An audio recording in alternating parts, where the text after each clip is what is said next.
उद्धव ठाकरे यांनी मंगळवारी झालेल्या पत्रकार परिषदेत महाविकास आघाडीच्या 48 जागा जिंकता येतील असा अंदाज व्यक्त केला होता, पण त्यांनी 30 जागा कमी मिळाल्यात असेही सर्वेक्षणात सांगितले होते.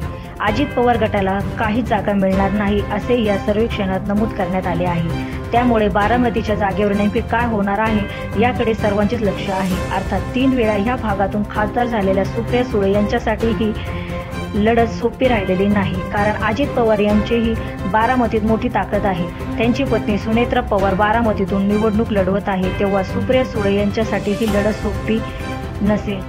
मुंबईत दक्षिण मुंबईतून अरविंद सावंत, दक्षिण मध्य मुंबईतून अनिल देसाई व वायव्य मुंबईतून अमोल कीर्तीकर पराभूत होतील असाही अंदाज, असेही उद्धव ठाकरे म्हणाले.